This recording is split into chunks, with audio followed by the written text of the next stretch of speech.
You're listening to Faith, Relationship, and Community Podcast, where we talk about all things faith, relationship, and community. My name is Noah. I'm the lead pastor of Morningside Lutheran Church. On today's episode, I sit down with my son, Joel, as we talk about the Easter story. Okay, so Easter's coming up. Would you say that's one of your favorite holidays? No. No? Which one? If you had to pick. Easter. Okay. No, it's not Easter, but it's Easter. Yes. Yes. Okay, good. You like to read your Bible. Yeah. Yeah. What was the first book that you read? Like fully? Yeah. Was it... You remember what book it was? Dude, I forgot. Oh, Revelation. Yeah, Revelation. Start picking it up. But you've always been curious about the Bible and things of Jesus. We talk a lot about different things. But Easter is kind of I always say, the birth of Jesus at Christmas really doesn't mean anything until we know that Jesus actually died and raised to new life. And so that's what makes Christmas special, is that, Easter, we celebrate his death and resurrection. If Christmas never happened, Easter would have never happened. And if Easter never happened, then we would be literally basically we'd matter as much as dust, because that's what we are made of. Yeah. That's a good segue into what's coming up. What's the holiday coming up now? Or a holiday, but it's one of the days next week on Wednesday. Ash Wednesday? Yes, Ash Wednesday. Yes. And my birthday. And your birthday. That's right. That's another holiday coming up. So Easter season kind of starts with Palm Sunday. What's Palm Sunday all about? Well, it's basically when Jesus asked his disciples to go get a donkey. Mm-hmm. And when we've watched The Chosen, what's funny in there is how the disciples are aren't that stealing or something like that? Yeah. And then Jesus is borrowing. Yeah, we're borrowing. That's right. Just borrowing a donkey. That's right. So then he says, if anyone asks, tell that the Lord has need of it. Yes. Which is cool. Yeah. And then Jesus walks through the city, and everybody thinks that he is gonna be a king like David was. Right. Because they were shouting Hosanna, which is what they did when David entered the city. Which Hosanna means save us. Save us. Yeah. Yeah. Mm-hmm. Yep. And so they were chanting save us. And at that time, they thought the Messiah came to destroy Rome. Yeah, there was actually, we'll get back to that in a second, but when Jesus fed the 5,000 from the fish and the loaves, he did that miracle. And at the end of it, it says that Jesus retreated away because he knew everybody was going to want to make him king. And so, so he kind of got his disciples out of there. He got out of there because he knew the heart of man, that they wanted the fighter, David. Yeah. So here they are, Palm Sunday, Jesus comes in. And he couldn't be called king yet. And then later, a couple days later after that, he pretty much was starting to do, already Pharisees were angry. Yep. Even I don't know if this is in the Bible, but shown in The Chosen, because of blasphemy, they stoned them. Yeah, I mean, they were throwing stones at him. Yeah, they did that a lot to Paul, the Apostle Paul. And it probably didn't say much in the Bible, but they probably got hurt a lot more than we knew. Just by, what Jesus was doing, for them, it would be blasphemy, which is blasphemy is basically talking against God. Or not that, but I don't know how to explain. Yeah, they say kind of blaspheming the Holy Spirit, going against. Yeah, pretty much saying untruthful stuff and actually announcing, making people believe it. Yeah. And the Pharisees, they did not like that. They were following what they would say the law of Moses. Yep. Which was God's law. But when Jesus came, the law became much more than what it should have been. Yeah, the Pharisees, they added rule after rule after rule after rule a long time. And Jesus came to tell them to stop, and the Pharisees kept saying, like, they were acting like this is what God said, but it wasn't all what God said. A lot of it was just what you said. Right. And all the very extreme rules may seem like, why would God want to do it to us? You know? Yeah. Like, part of it could have just been because the Pharisees added a ton. Right. And so they were seeing Jesus do some things that they had questions about. Yeah. Like, if you look in the first 5 books of the Bible, like, it will say the rules of God. Yeah. And, like, that's like the law of Moses. Yeah, right. Like the first 5 books. The Torah. Yep. Yeah. That's like what the Jews would have, like, believed. Like, they would have listened to that. And, like, for someone who would, like, study Jewish history, they would figure out that the Pharisees added so much stuff. Yeah, they did. Many different rules. Yeah, and Jesus came to stop that. And they said he was blaspheming. Yeah. But he wasn't. He was stopping what the Pharisees had added to. And he came to fulfill the law and what God put in place. Also meaning that a lot of the law could stop because God could now be with us because, like, we have the Holy Spirit in us. Yeah. He's with us because we're saved. Mm-hmm. He can't be with those who aren't saved, but, like, he used his son to be able to do this. Right. So he could come into the world as human form. Yeah, that's right. And that's what happened in Christmas. Yeah. Then we fast forward. Do you remember how old Jesus was when he died? 32? Close. 33? There you go. Yeah, 33. And so, started his ministry at age 30. So it's just 3 years from where he kind of started his ministry, called his disciples. Then Palm Sunday. Okay, so let's go on through Palm Sunday. So the Pharisees didn't like him, we said, and they were plotting his death. And then what happened on that, what we called Maundy Thursday? Do you know? Was that the turning of the tables? Nope. So we're talking, I mean, that happened after his entry to Jerusalem. Yes, but it was the Last Supper. And so that's when we celebrate the Last Supper, Maundy Thursday. So that would have, Yeah. What all happened that night? Do you remember? Well, on the Last Supper, a lot of stuff would have happened. A lot of stuff happened, yeah. Like, I mean, so much stuff happened. I mean, Judas betrayed Jesus. Mm-hmm. Like, the disciples were probably worried, questioning, worried about so much stuff. I mean, because, like, Jesus was getting serious. Like, he was always serious, but he had to be even more serious at this point. Yeah. Probably he calls because his disciples there, and that's where he washed their feet and kind of taught them all these. Yeah, so much stuff.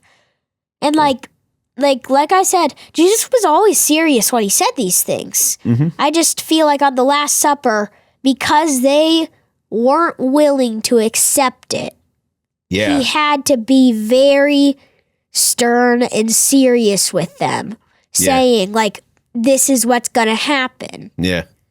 They didn't want, they had a hard time accepting that Jesus would eventually die and raised to new life, but it was a hard thing for them to actually understand.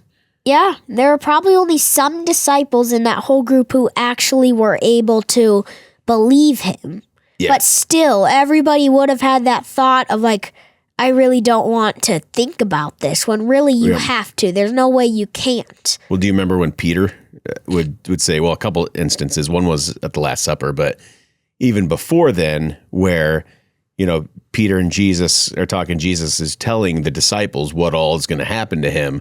And Peter said, I'm not going to let that happen to you. And he said, get behind me, Satan. Yeah. That was just, that wasn't the plan. And that was Jesus telling Peter and the disciples what was going to happen. And so on the same night, Jesus calls out Peter and says, you're going to act like you don't know me. And after he's arrested, what did Peter say? Do you remember?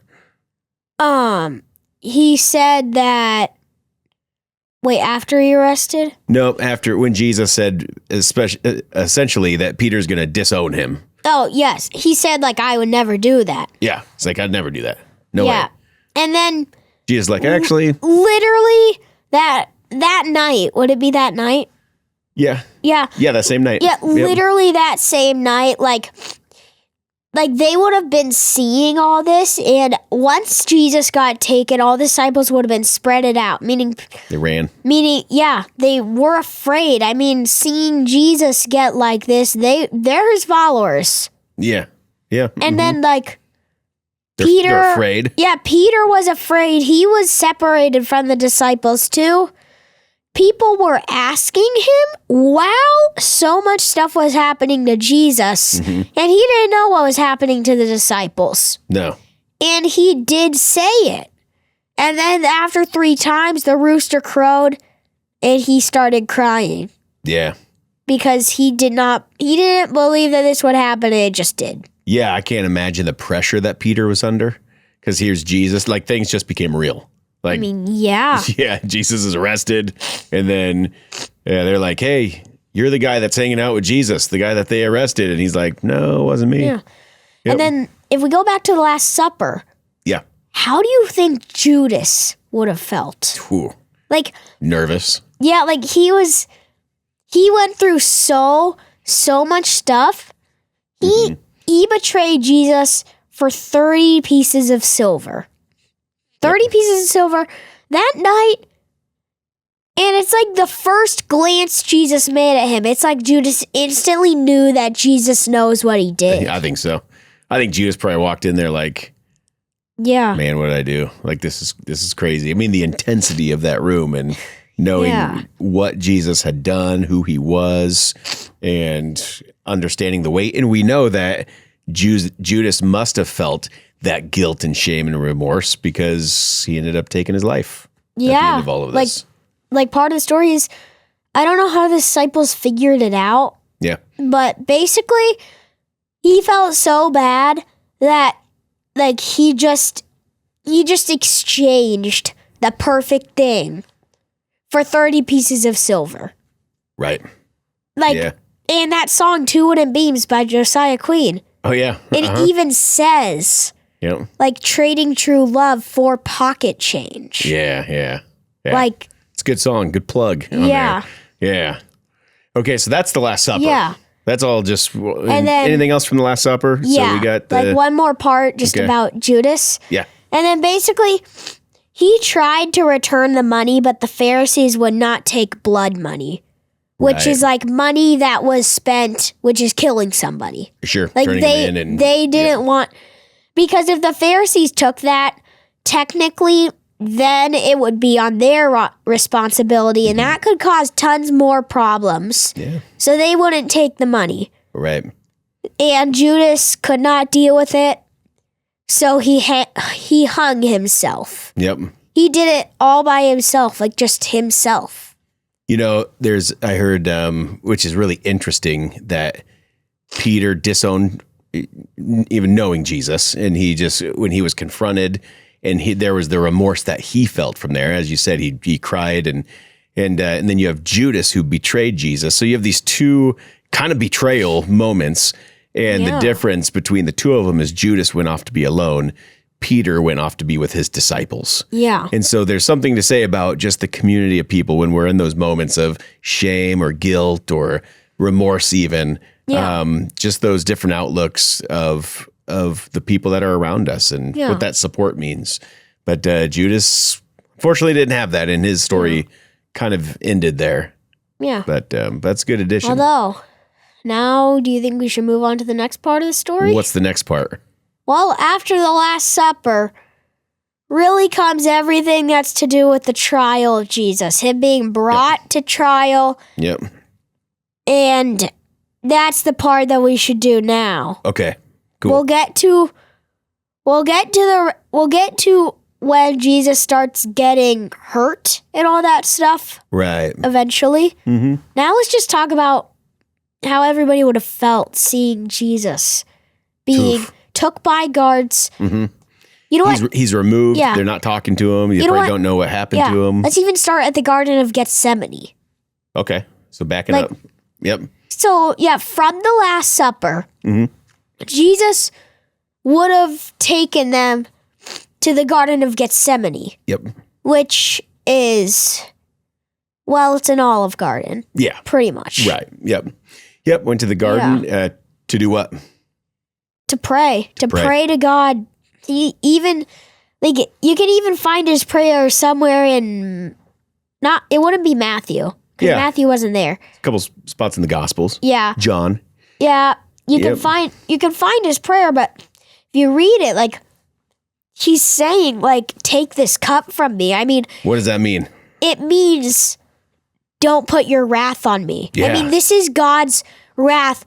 God is, like, in a way, angry that his creation has turned into so much. Yeah, and we've seen that throughout a lot of the scriptures of the Bible. But Jesus is starting to feel the weight of this moment. I mean, and it's like Jesus coming and saying, hey, you take this away from me. This is heavy. I mean, yeah, because like this is pretty much all of God's, in a way, anger put out onto one thing. And that's all Jesus taking it and then putting an end. Yeah. Yeah. And I love the prayer after that. It says, take this cup from me, but not my will, but yours. Yeah. He even says, like, I want this, but I don't want something you don't. Yeah. It's a good way to put that. Yeah. Yep. Mm-hmm. So he says that prayer. Yeah. Meanwhile, he's telling his disciples, hey, stay awake, be alert while I go and pray. And then Jesus comes back, and what are they doing? Yeah, they're sleeping. They're sleeping. That's right. Yeah, they fell asleep. It was a late night. They're taking some Z's. Right, taking some Z's. And so then he wakes him up. He's like, kind of probably kicks him like, hey, get up. If they started playing the song No L's by Forrest Frank, that would not be a good time because they just took a big L. We take no L's.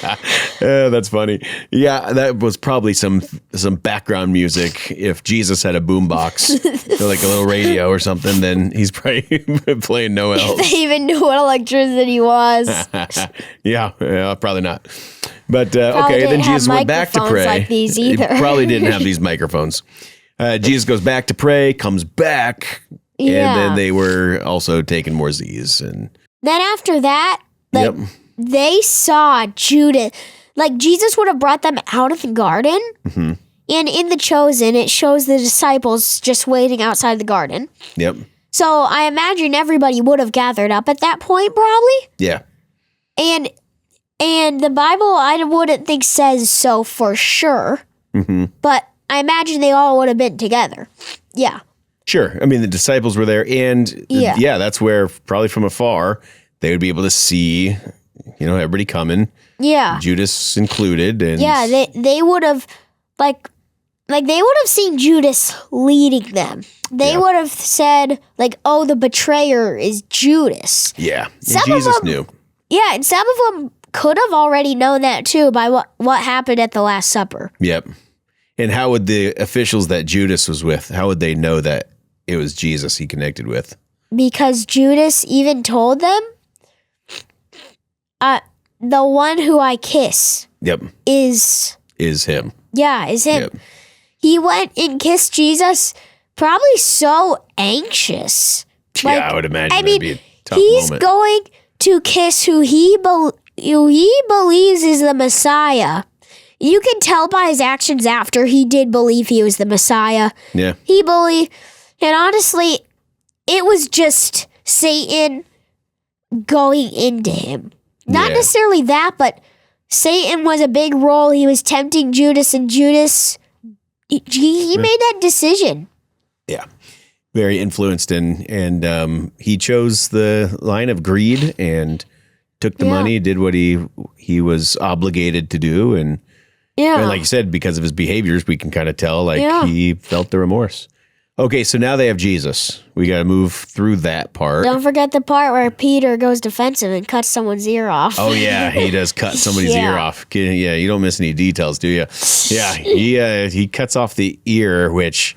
Man, I would imagine Peter would be arrested in that way too, but he wasn't because the ear was healed. That adds to why he would deny Jesus's like ever knowing Jesus. Yeah.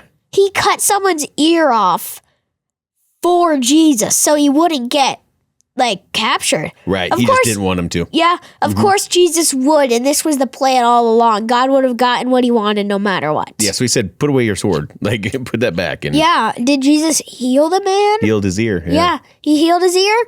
Yeah. Which is He really cool. willingly let the guards take him. The guards took him and brought him to trial. Yep. And now imagine the disciples' point of view seeing those guards grab Jesus. And at that time, they wouldn't have had handcuffs, so Right. like Shackles. see him like either put shackles or probably use rope and Yeah. tie his hands together. Yep. Imagine them seeing the one they followed for Yeah. probably a couple of years at that time. 3 years. 3 Yep. years, yeah. Yep.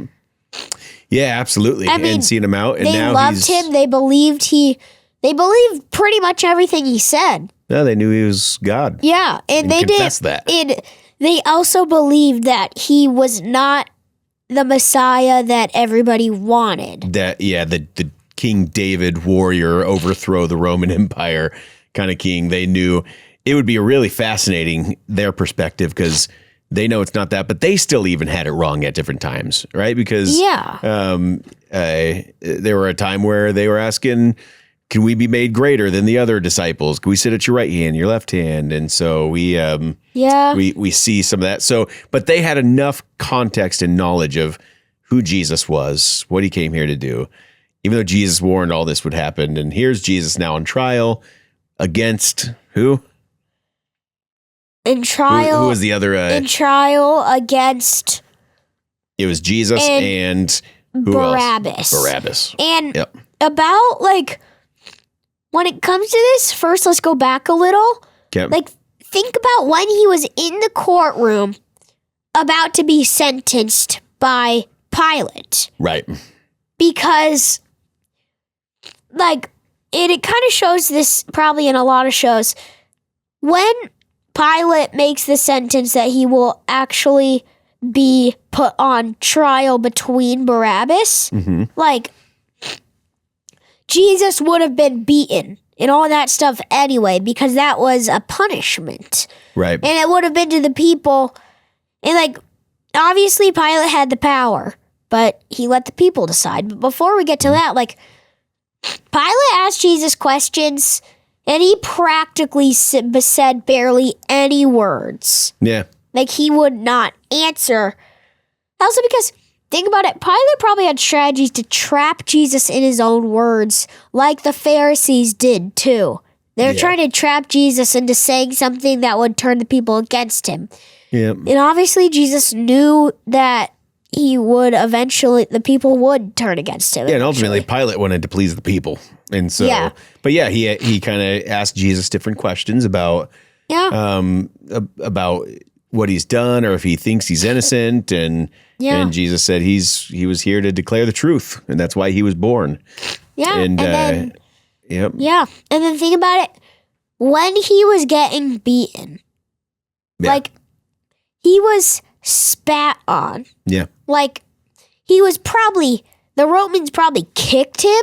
Sure. Like, they hurt him so much. Yeah.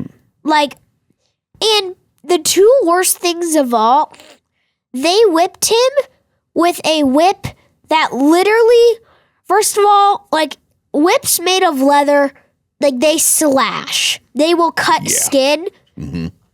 That whip had nails at the end, which would have dug into his skin. Yeah.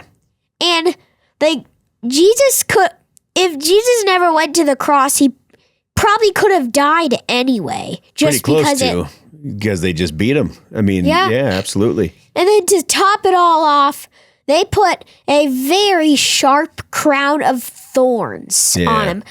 Like, weaved with real sharp thorns, not just on him, pushed into his head. Yeah. Like, that would have... Like, which wouldn't have, I've seen maybe speculations of what would that, we see the crown, right? Yeah. Usually that I've got a crown somewhere here. But it was probably more like a helmet of crown that looked more like a helmet that would just sit on your head like that. Yeah. And so, yeah, you're right. They took it and dug it in, and you can imagine, boy, and especially after being beaten, flogged, how badly that would hurt. I mean, and then to pick up his cross and you have to carry it. Yeah, after that though, he was brought out all beaten up. Mm-hmm. Maybe not all the disciples were watching, but John would have been there, maybe. Yeah. All I know is John was at the cross. Yep. But he could have been in the group. Mary, his mother, probably was. Mm-hmm. And imagine for all the mothers out there seeing your son being put through the worst death anything, the worst death possible in the whole world. Yeah.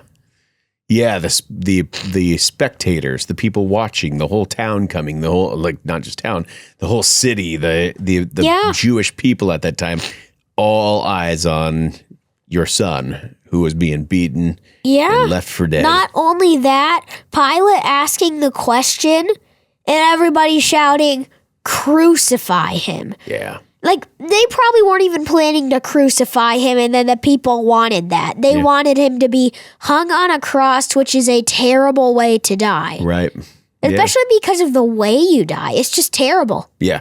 And imagine seeing your son and all that. Yeah. Imagine screaming as loud as you can, "Don't do this," but everybody's saying crucify him. Yeah. They make the decision to crucify him. Yep. Then after that, he has to carry a heavy wooden cross. I mean, imagine chopping down a very heavy tree. Mm-hmm. And at this point, because of Jesus being beaten, that would pretty much be carrying probably 1,000-pound weight on your back. Probably feel like it. I mean, I don't know how much it would have weighed, but obviously it's got to be sturdy enough to hold a body. And so, I mean, yeah. I think that would have been not only that, sturdy enough to stay in the ground. Right. Yeah. I mean, they probably had some sort of stuff that dug into the ground, but still. Yeah. But he had to carry that across. And you think about that. Let's just pause there. All that we just talked about that happened to Jesus, God did that for us. Yeah. For everything that we had done. I mean, to walk through that, you can even rewind. He's in the garden. Yeah. He's asking to take this cup. These are the things he's saying, take this from me. And here's this journey now of what Jesus did for us. Yeah. And then think about it. Mm-hmm. If none of this happened, just think about it. Even take a moment to process this. If Jesus didn't do that, we would have been going through that, every one of us. Yeah, not just that, even worse. Yeah. That would happen, and we would die forever. Yeah. We would not go to heaven. We would not be with God. Yeah. We would be dust. Sure. We would return to what we were made out of. Yeah. Yep. Absolutely. But here we are. Yeah. So Jesus carries his cross, gets nailed to it. Remember where all the nails were? Yeah. There's one or maybe one in each foot. I don't know, but I think it's one in each hand, probably feet tied together. Yeah. Yep.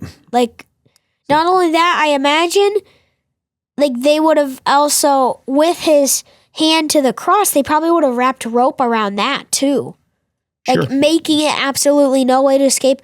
Right. Not only that, because you're nailed, you're also just hanging there. Right. Yeah. Not only that, they mocked him so much, they even put a sign up on his cross that said, "Behold, the King of the Jews." Yeah, behold, the King of the Jews. Yeah. To mock him. Everybody was and even the two prisoners sitting next to him. So one of them said, "If you really are the Son of God, why can't you just save yourself?" Yeah, absolutely. And then the other... And that's what a lot of guards said, too. Yeah. Yep. And so, what did the other say? And then the other basically said the exact opposite.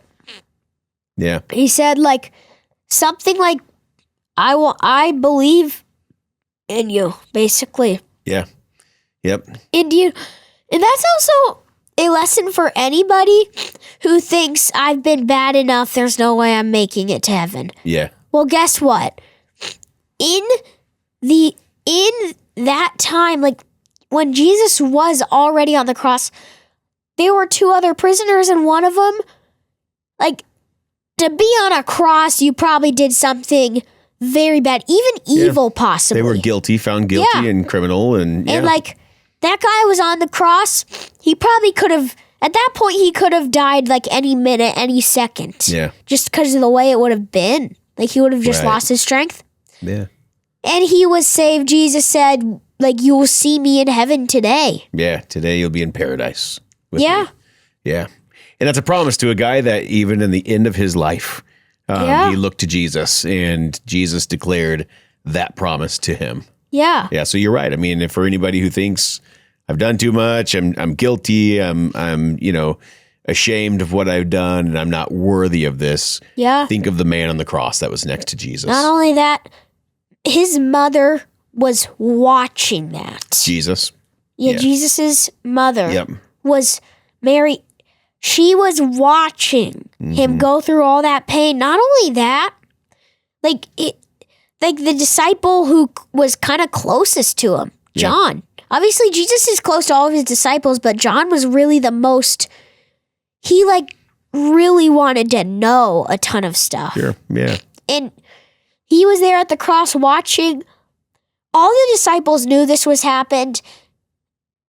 And then Jesus said his final words. Yep. It is finished. Yeah. It is finished. And after those 3 words, we were saved. Yeah. He The took his last breath. second he said that, we were saved. There's nothing stopping that. Yeah. No, there's nothing stopped. He defeated evil and death in that moment. Because he brought death basically to death. Yeah. As in, brought death he to took, death. I mean, think about it. There's also I wouldn't try doing this, but you could try to copy Jesus's death exactly, and it will never be as painful as Jesus was. Yeah. Because Jesus, as God, he would have felt the sin on him. The weight of sin. Yeah, Yes, he would absolutely. have felt it. And he had to die. And since he died with sin on him, he was able to make sin not fully have power over the world anymore. Yeah. Before Jesus died, sin had power over the world. Yeah. And now, because of what Jesus did, there is actually a way to get out of sin. That's right. And Jesus took it all. And that doesn't mean that you're never going to sin in your life ever again. Yep. It just means that sin does not have a choice over you. It Doesn't have the last say. We're not slaves to sin anymore. Yeah. Yeah. At least we can choose that. Yeah. We can choose be slaves to sin. The Apostle Paul talks about that. Yeah. Or slaves to Christ. Yeah, or be slaves to Christ. Which, when we say slaves to Christ, we don't mean what you think by slave. Yeah. Being slave to Jesus is a good thing. Yeah. We surrender to him. He is our Lord. He is our King.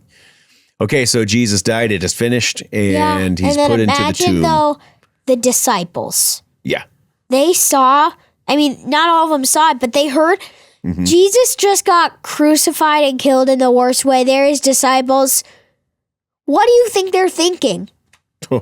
Well, they're probably wondering, okay, is he going to do what he said he was going to do? Is he, because they don't know he's going to raise to new life. Not only that, they're probably thinking, we are next. Sure. Yeah.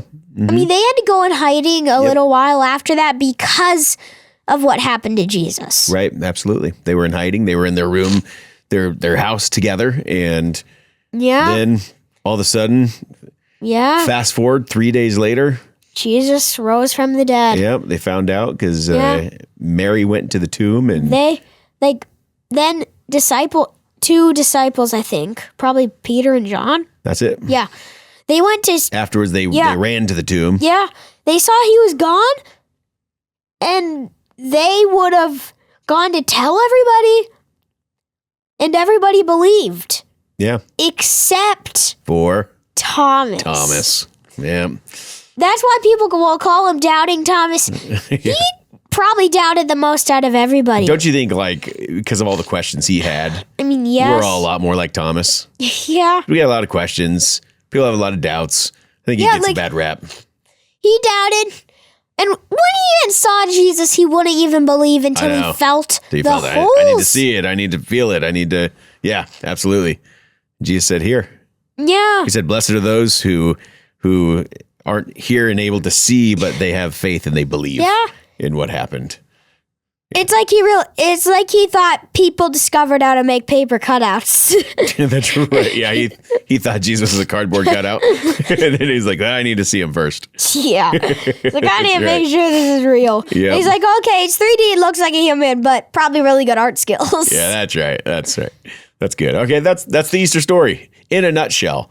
That's good. You do a good job elaborating on the details of the story. So yeah, it's definitely part of the story, although it's definitely not the end. No, it's not the end. Yeah, there's a lot more to it, but we might have to do that on part 2 of a podcast sometime. Or having a part 2. I don't know. We'll see how it goes. Bruh. That's right. All right. Well, thanks for sharing the story and that whole account. And call it Podcast with Joel Part 2. Okay. We'll work on the name, but that's probably pretty close. So, all right. Sounds good. That's it. Well, it was awesome to be able to sit down with the kids and hear the Easter story from their perspective. I'm thoughtful of many things when I hear that. First, it's a huge shout out to you as parents that you continue to teach your kids the instructions, and through Sunday school that we're able to kind of come and help and encourage the different things that took place around the Easter story. But I'm reminded of this, parents, as we think about this with our kids.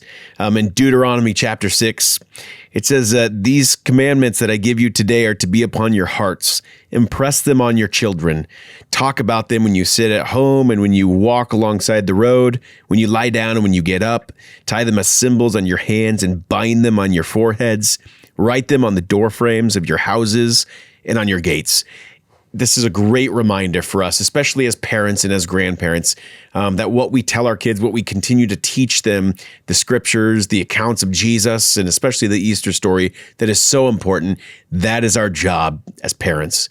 And so continue to ask questions to your kids. Continue to teach them about the account of Easter, the accounts of Christmas, the different things that Jesus did, so that they can remember that and share that with the world. Thanks for listening today to our Faith, Relationship, and Community podcast.